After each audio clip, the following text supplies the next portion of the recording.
Good evening, everybody. So today we have Mohamad Junaid, an anthropologist, Ufra Mir, a peace psychologist, today to talk about the effects of conflict on collective psychology and society in Kashmir. So thank you so much, Junaid and Ufra, for joining us this evening. So I'll first ask Ufra the first question, and then we'll get into the conversational style of it. So, Ufra, can you just give a basic general idea of how and to what extent conflict affects and has affected in Kashmir a person's individual psychology, and then how does that translate and influence the collective psychology of our society? So if you can give a little brief about that. Sure. So firstly, I think we have to be clear that we're talking about armed or political conflict here in this context, because conflicts can be of different forms and levels and types, and some conflicts are also good for trust building and understanding and creating a different kind of space. But in terms of the conflict that we're talking about in Kashmir, where a political armed conflict basically has an overarching framework that affects a person's mental health, their social life, their intellectual, spiritual, all aspects of their well-being and life in general, it has to be understood from the lens that it's not just one thing, it's a multi-layered problem, which is not just affecting, let's say, a person's physical health, it's affecting how they make choices, or the kind of, we on a daily basis live under this subconscious fear in Kashmir. There is a lot of learned helplessness that we go through. There's a lot of helplessness, there's a lot of hopelessness, and it becomes a part of your daily life. The abnormal here has become a normal, which is very scary. And then as a community, then it affects a lot of your practices, the ways you try to cope, or the ways you try to make sense of a lot of these things as a society. So conflict, I think, in Kashmir, needless to say, has affected all aspects of our lives. And I think, especially these days when there is shrinking space for expression, for instance, and as a normal human being, it is your innate need to be heard and to be understood. And when you don't have these spaces or safe spaces to even express what is happening to you, how do you even then make sense of the suffering that you're going through, or what you're made to go through in terms of your choices, or how you act or react to certain things. I often hear, for instance, people get upset that when something happens here, that people are reacting to it. I think it has to be understood that when you're putting people in abnormal situations, they are going to respond or react to those things accordingly.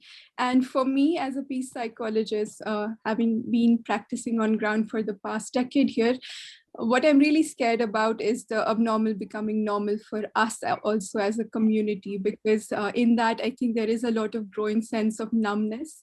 It's a debatable question whether we are really resilient or whether we are growing numb. My experience has been that we're actually becoming a lot more numb, and we don't have ways to express and cope, forget about healing. Yeah. Thank you for that. So I think what you said about, our fear of our abnormal becoming normal and we getting numb about it. So if I sort of extract my next question for Junaid from there. So, Junaid, because it's been so, every generation, it's been intergenerational, the trauma here, psychological. So does that somehow, because it also probably gets internalized. So how does that affect our memory? How does our memory get constructed in that scenario where, our generations have seen such trauma and such conflict, armed conflict, as Ufra mentioned. So how does it affect, first of all, the memory construction? And if it does, then how does our memory get constructed in this scenario? Absolutely. Well, first of all, thank you so much, Nawal, and wonderful to join Ufra here. As Ufra said, the kind of nature of violence that is kind of pervasive now in Kashmir is quite specific. I mean, we know for a pretty long time, from medieval times, that the our well-being or human well-being is not only about body but also about mind. And we've had for the last 130 years almost done scientific studies of human psyche and all the different ways in which it gets affected by childhood trauma, by violence of the war. We have studied shell shocks and PTSD and all of that. In Kashmir, though, there is also this another layer of violence, which is the colonial form of violence. I, and it requires a very different kind of a lens to understand what colonial form of violence is and what it is attempting to do, and how humans who are subjected to it either cope with it, negotiate with it, or kind of build what some people call resilience. I think I could go back to Fanon's excellent work that he did in Algeria, colonized Algeria, and the way colonial violence was not about simply repression. It was not simply about, killing the Algerians, injuring them, or causing psychic wounds, but it was also about fundamentally causing a cultural sort of violence on them, so that humans, Algerians, would lose kind of the symbolic system that they had, their sense of self in the world. In Kashmir too, we have been subjected to colonial form of violence. We are continuously being gaslighted, that certain things are not possible, that colonialism is a done deal, nothing can change. We're subjected to believe that accepting what Ufra called abnormality is, the way forward, that there is nothing out of it. It causes existential sort of violence on us, on our people, because hopelessness is precisely that. When there's no path forward, even when you are like engaged in a collective struggle for rights, for dignity, human dignity, you don't have a path forward. That is hopelessness. Of course, hopelessness affects us at individual levels too. But here we're talking about an entire nation, an entire society being subjected to something like that. I think in this scenario of colonial violence, where we are being made to forget who we are being kind of like, because that's the loss of the symbolic system, that we don't have a sense of who we are, where we came from, we don't have a sense of history. Our young children are not, they don't understand. They're like culturally conflicted, whether they are, what ideas should they forward, what is the path like, ahead for them. So memory becomes really a political sphere. It is political because it has to be collectively created. It has to be collectively put together, because our existence has been fragmented. It has to be remembered. When we are being dismembered, we have to remember it. We have to put it back together. And some of these have happened. There's trauma that is intergenerational, as you pointed out. Because when you look at the present system in Kashmir, it reminds you of the system we had under Dogras. Our great grandparents went through very similar things, and even worse, perhaps. And so that memory of that trauma gets passed down, and memory of the struggles also get passed down.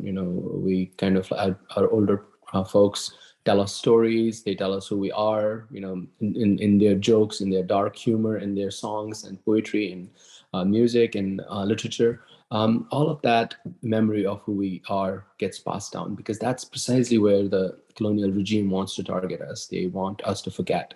They want us to tell us that the way we think is wrong. That they're continuously kind of collectively gaslighting us, telling us that what you think is not right.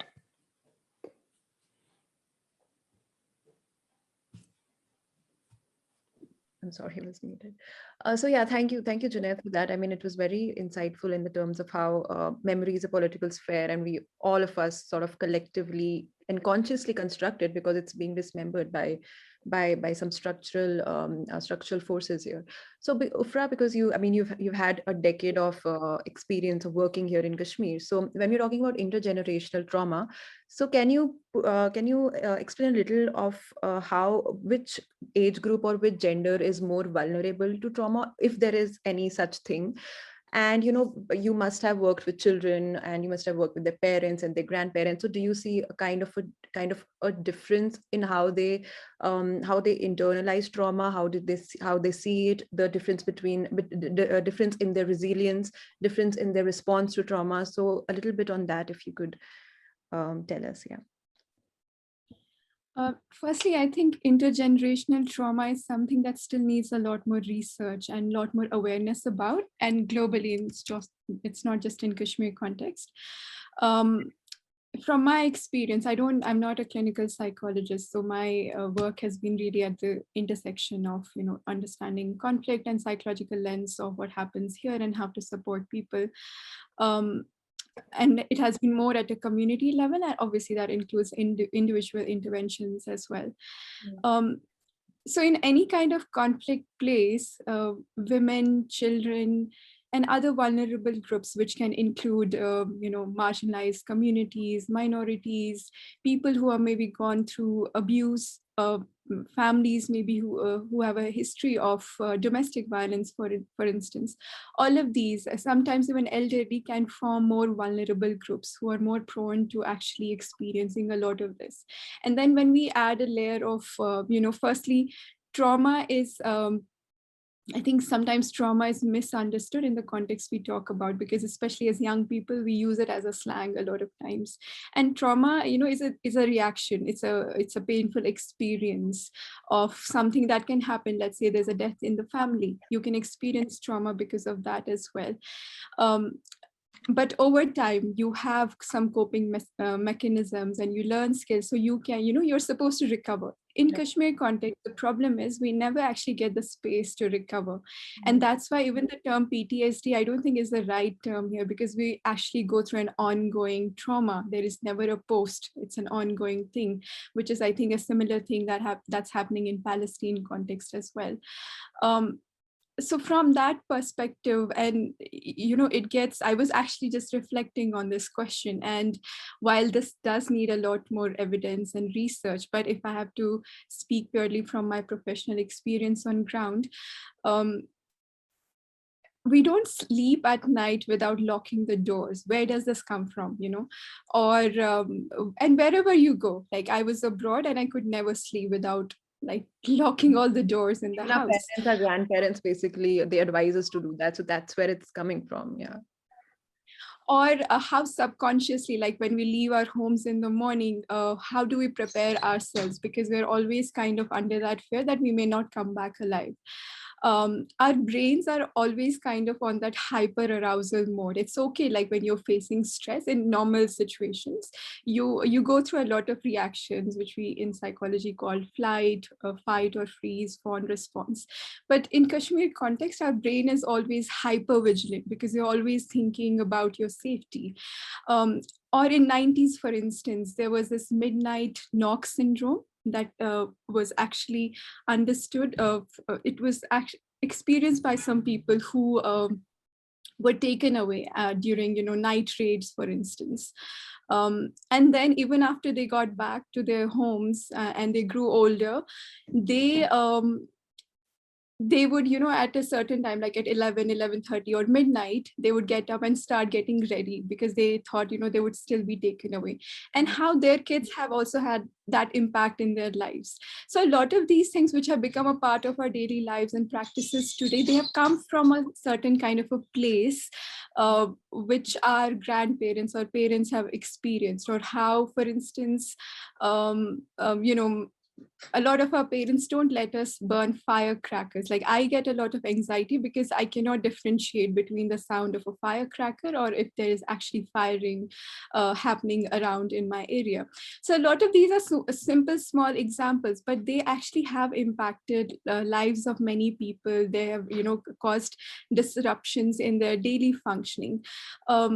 And of course, all of us, even as individuals, we have different coping mechanisms, we have different levels of resilience.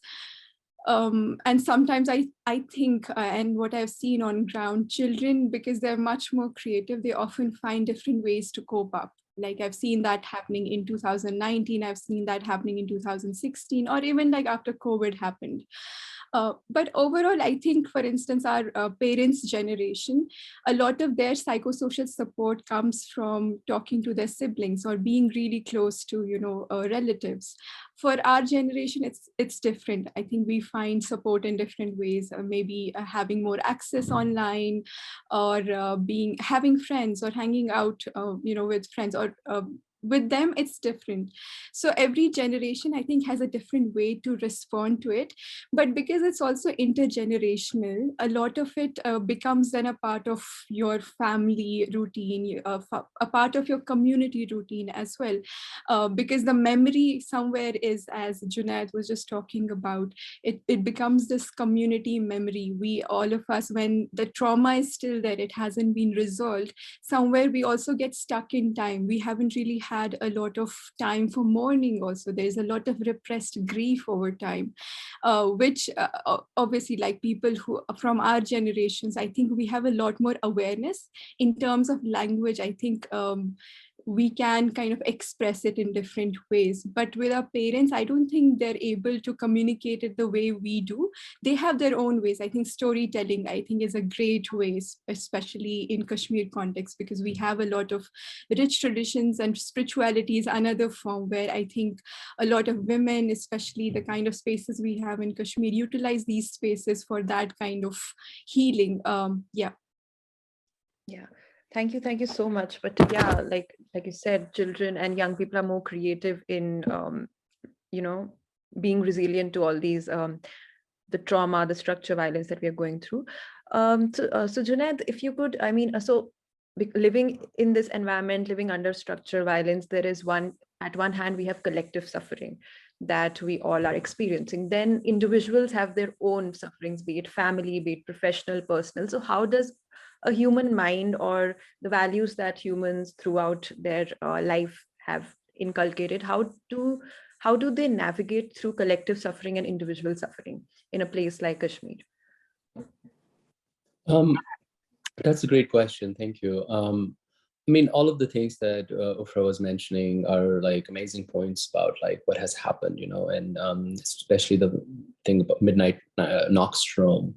I mean, because when she was talking about it, I could feel it in my body. I was there in the 1990s and can relate completely to that. As far as human mind is concerned, human mind is sort of very powerful. I mean, there is this flight or fight response perhaps sometimes, but also human mind is deeply social.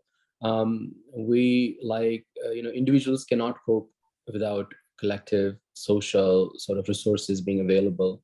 I think what has happened in Kashmir, apart from the violence of the state, is that there are also many social changes that have taken place. Urbanization, the consumer culture, the influx of money, as money becoming something cultural, important in life.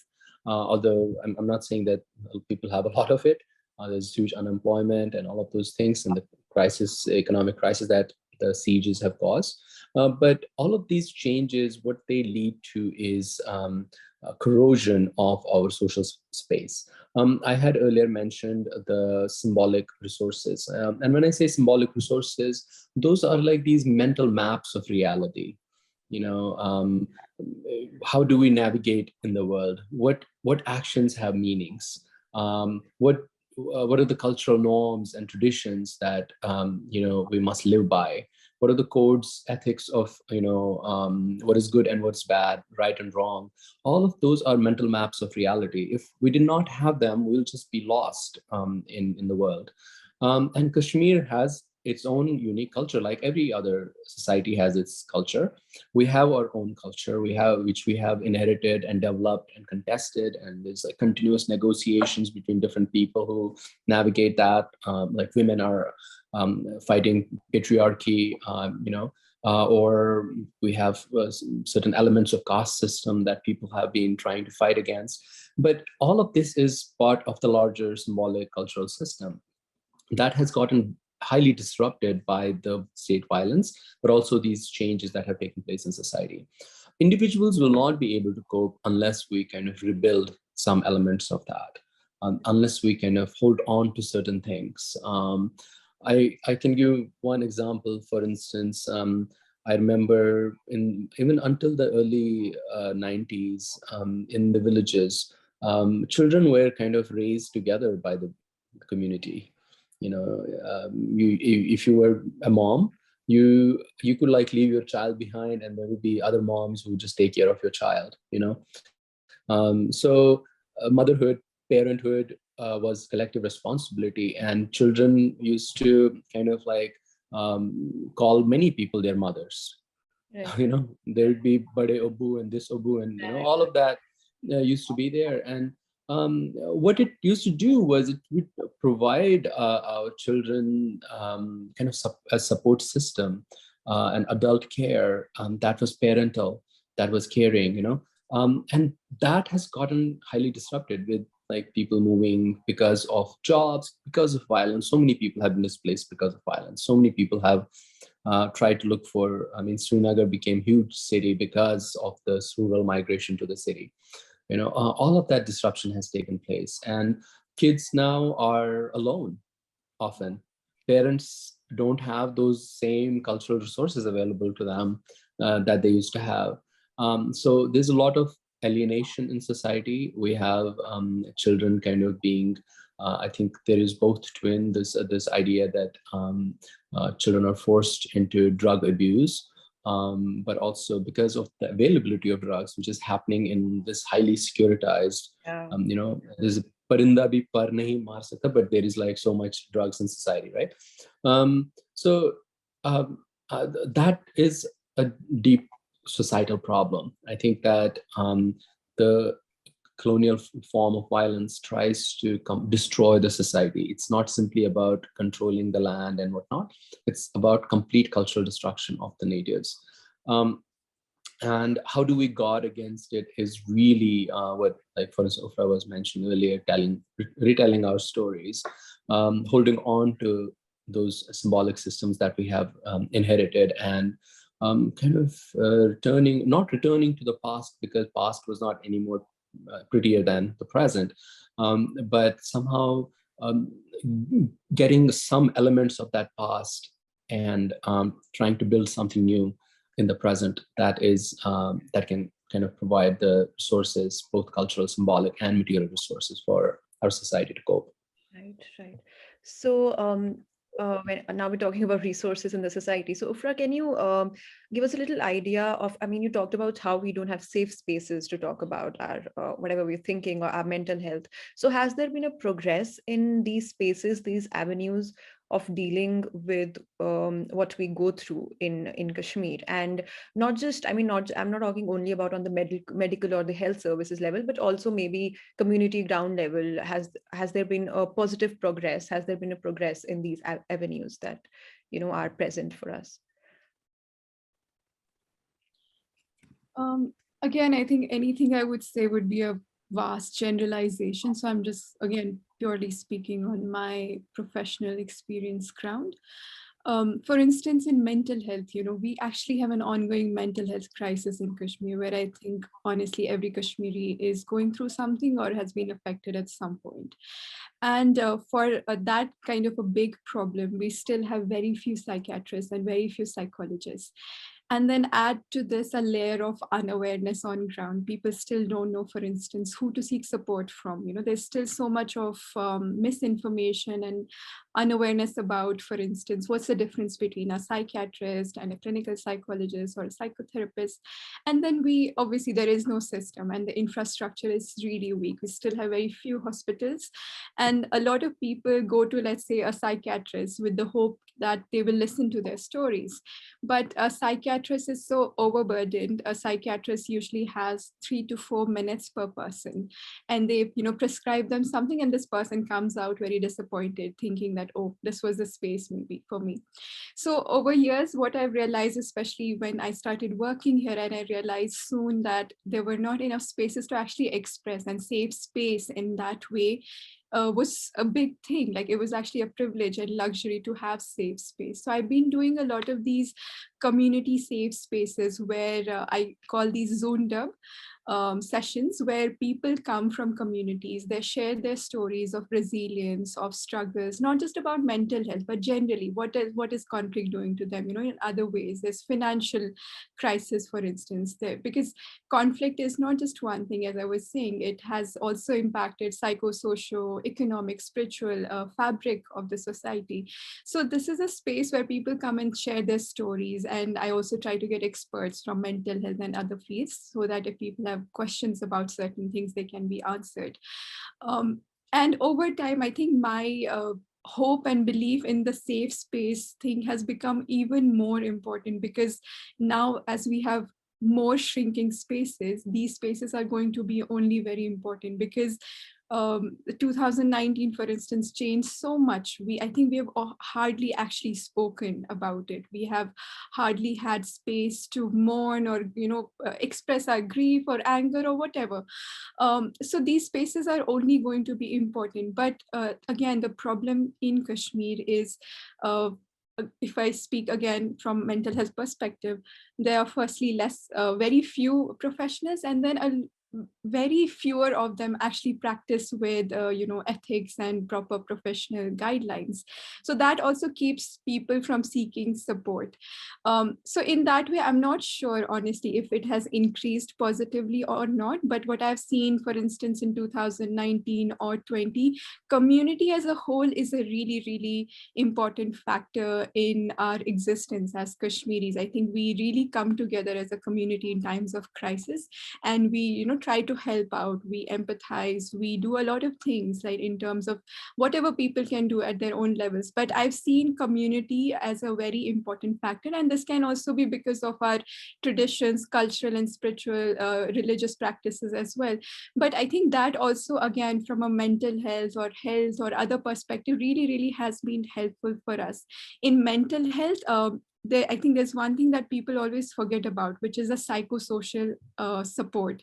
Psychosocial support in any community is really important. And this is basically your society, your community, your friends. And with proper guidelines, and I think with some structure around these things, these can really, really benefit people. And I've seen, for instance, Zoomed up sessions have been they've done wonders for some people. I've seen them kind of getting better in different ways. So those I'm not sure if they've increased or not, but I think the point here is that they're really important, and whatever we're doing at least right now is not enough. I think a lot of this needs to be increased, manifold. Yeah, of course, definitely. Thank you so much for that. So Junaid, with the structure of violence that we are living under and the trauma that Kashmiris have seen, so is it the case that this abuse that there is against Kashmiris, have Kashmiris replicated that abuse and maybe used it within their society and used it within the society and have created sort of hierarchy of oppression and um, Yeah. I don't know. Did you finish your question? No, I'm sorry. There was just a notification. So is there a hierarchy of oppression, or because of this abuse, have we become more compassionate, or have we replicated that abuse? So a little bit on that, yeah. Well, so I'll just give you an example from Guatemala, which is a Central American country, and one of the anthropologists I really admire, Linda Green, wrote a book called Fear as a Way of Life. But she talks about, like, after this counterinsurgency period in the early 1980s, what the Guatemalan state did was they took the young boys away from their mothers and parents, the Mayan mothers. Mayans were the indigenous people there. and then basically gave them, some element of power, like weapons in their hands. And, if they beat somebody up, there would be no consequences for that for them. So they gave them enough power so that they could have this sense of empowerment, yet they did not have the real dignity, because then they were unleashed back onto their own society. And, that has happened in Kashmir since 1947.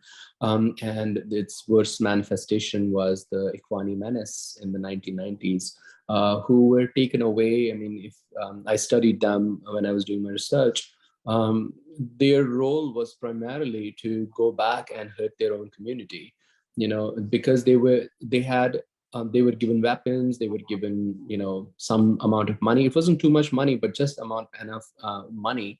So they felt at least that they had some power. But when you are living in this sort of hierarchical system of colonial violence, of colonial state, the colonial state creates these gradations within the colonized, and then the top is unleashed at the more vulnerable. It happens, for instance, among domestic abuse in Kashmir has increased as well. I was giving an example of like how children used to have multiple parents they could rely upon. In the traditional societies as well, women were not generally so much abused in Kashmir because everybody was watching. Right. There weren't high walls around our houses, and there was communal living, and so there was much more protection for women and men, perhaps because the society, they were not as oppressed as they are now.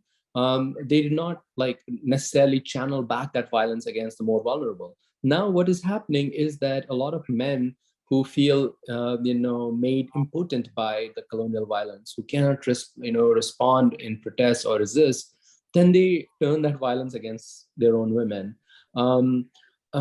And again, and you could use this for all other people in Kashmir. For instance, Kashmir police, they are part of our community, but at the same time, they have been given this power, and they use it with impunity because it gives them a sense of like, they are at least, they have some kind of value in this colonial chain of, sort of power. So I think that what you're asking is really an effect of this intergenerational colonial form of violence that we have faced, in which, of course, turning the native against the native is the key colonial strategy. And then it just gets replicated at the level of society, be it patriarchal violence against women, violence against children, violence against those who are not seen as equal in terms of caste and class, and I think this is like true resistance. Really, is how to not channel this violence towards one's own people. How to not turn our anger and rage and outrage against this injustice against those who are more vulnerable. And these could include like people who are like selling stuff on the streets and stuff, who have been subjected to violence. Right.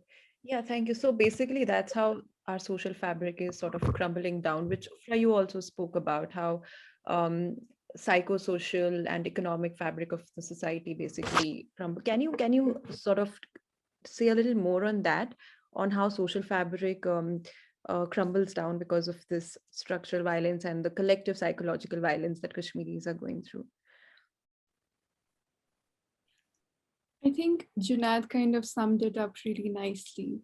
For instance, when there is a growing sense of stress, you don't even know sometimes who to trust anymore. I think there's so much of trust deficit. Like even when we are sitting in a public place, we keep looking around because we don't know who's sitting, around us. And that's becoming a very subconscious part of our lives on a daily basis. So that trust deficit has only become, I think, even bigger in the past few years. And when you have so much of trust deficit, how do you then bond with the community around you? How do you bond with your neighbors? And we have seen a lot of that really decreasing over the past, 2 decades, for instance, it's become very difficult to understand how you can then form a lot of these cultural practices which are a part of community. So in that way, again, I think when we were talking about, for instance, drug abuse is such a big problem in a place like Kashmir, and this is very common in any kind of conflict place. I was working in Myanmar and I saw the same things there as well. When, for instance, Junaid was talking about, when you have a very close-knit community and you have so many people who can take care of you, not just watching over you, also psycho-socially, emotionally, who are there to maybe even speak with you, talk with you. In today's busy lives, I think, when we have acquired a lot of ways of modern lifestyle, where sometimes children don't even have parents to speak with because everybody's busy working. How do you even then communicate? Do you even communicate? So a lot of these things, I think, especially with younger generation, as we are seeing, especially when we saw this year, there was such an increase in suicide rates. A lot of young people who I speak with, they hardly speak with their parents because there's either such a big gap, communication gap, or they don't have time. People don't have time for each other. So a lot of this has to be rethought. I think for us as Kashmiris, going through one of the most difficult conflicts that has been going on for decades, our community has always been a really strong point. And if that is now disintegrating, it is something to actually ponder upon and, really kind of think about how to at least hold on or maybe redesign some of these things that are suitable in these times, because times have really changed. And in a place like Kashmir, the dynamics of everything changes around so quickly and so fast. Thank you so much. So thank you, friend Junaid. So this is it. So thank you so much, because we sort of got lots of insight on how our psychological conditions influence the society, and it's like a vicious circle that we can't probably get out of very easily. So thank you so much for joining us this evening. Thank you, Junaid. Thank you, Ufra. Thank you so much for having me. Thank you for having me as well. Bye. Bye. Hafiz.